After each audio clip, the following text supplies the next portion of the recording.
The first reading that we heard today from the Act of the Apostle is a part of an early sermon of Simon Peter. In it, Peter summarized the ministry of Jesus, which culminated in his death.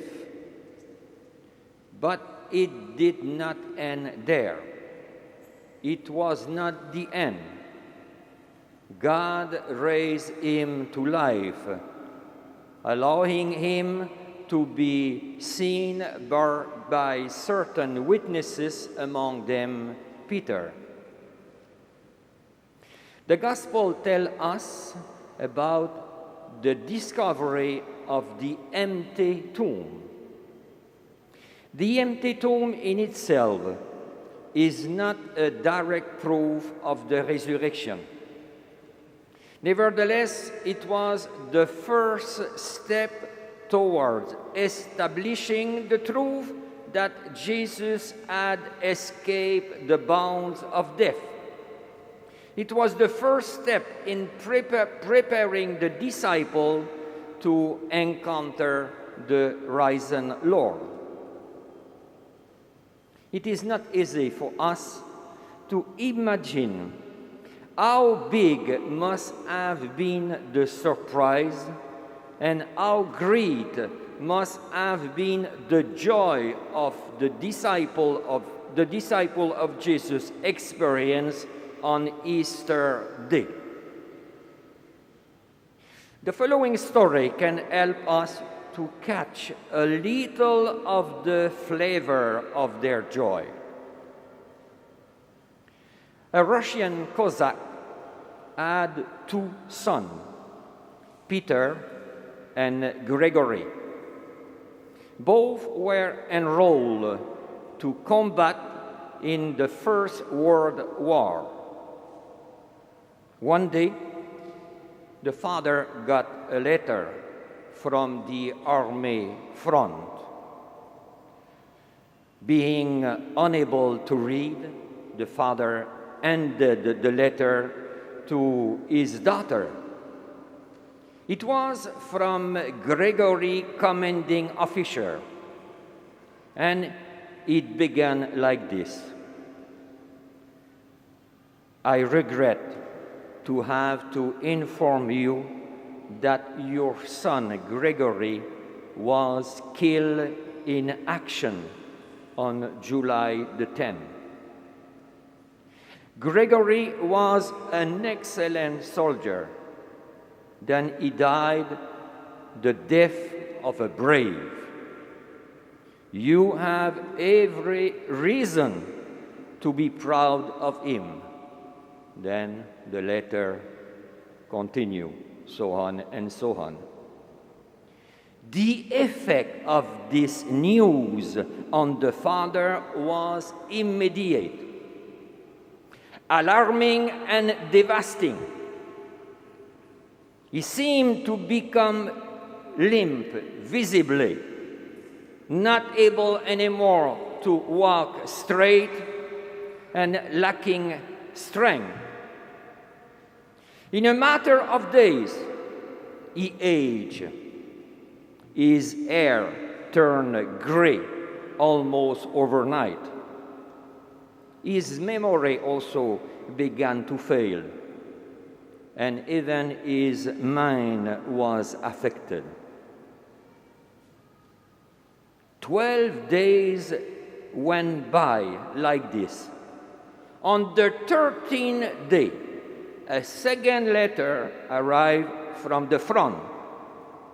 It said that his son was not dead after all. He had been wounded and left for dead on the battlefield. But the next morning, he had come to. He regained his consciousness and crawled 4 miles back to his own lines. even dragging with him a wounded officer. And the letter continues saying, Gregory was to be raised to the rank of corporal. Then he had already been awarded the Cross of St. George in recognition for his bravery. Right now, he is recovering from his wounds in hospital. Then you could expect him back home soon. On hearing this, the father was a sight to see. With a deep and exultant joy, he grabbed the letter and went into the village with it. He stopped everyone on his way, forcing everyone to read the letter, saying, "My son is alive.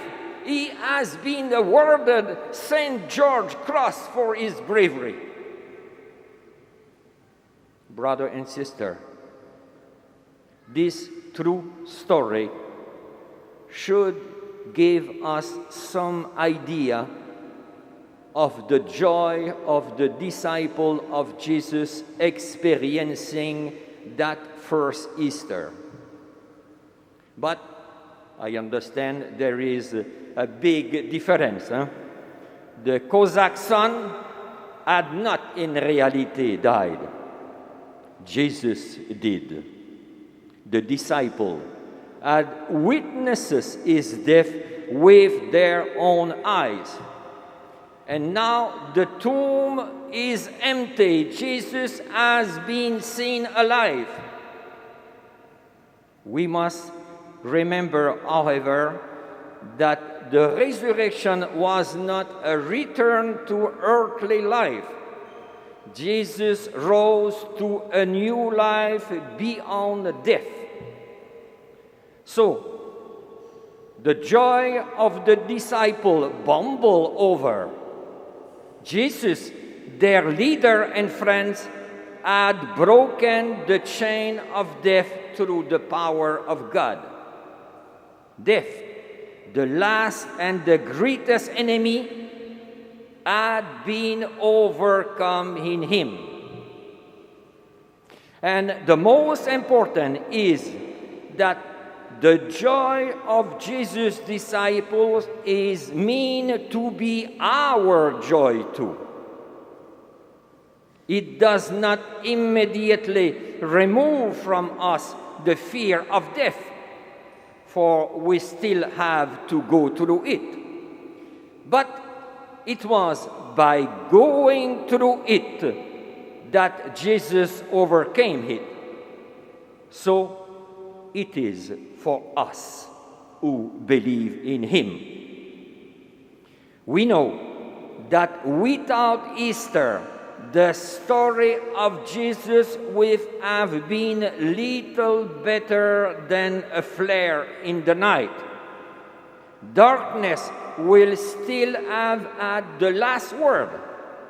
But with the resurrection, we know that the darkness did not have the last word. Through his passing away on the cross, Jesus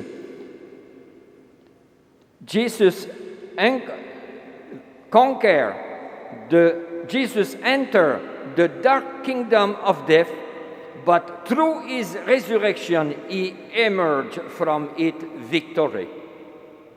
He won his victory. He has conquered death.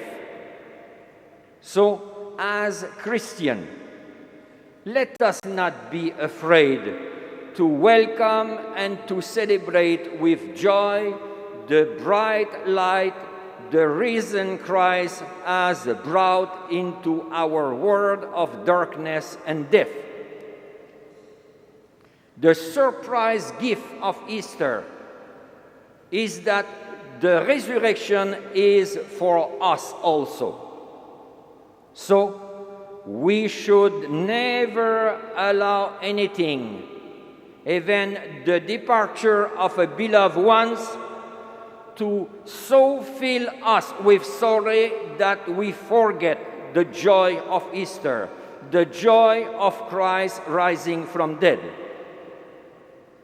Once again, to be a Christian is to be a person of hope, whatever the situation or the circumstance may be.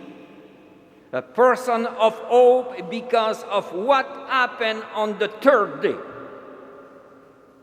And Christian hope is not a superficial optimism based on a refusal to look at the fact. Rather, it is a deep trust in God. So, brother and sister, through this Eucharist, may the Lord in His goodness open our mind and our heart so that we may believe the good news of His victory over death, over sins. Amen.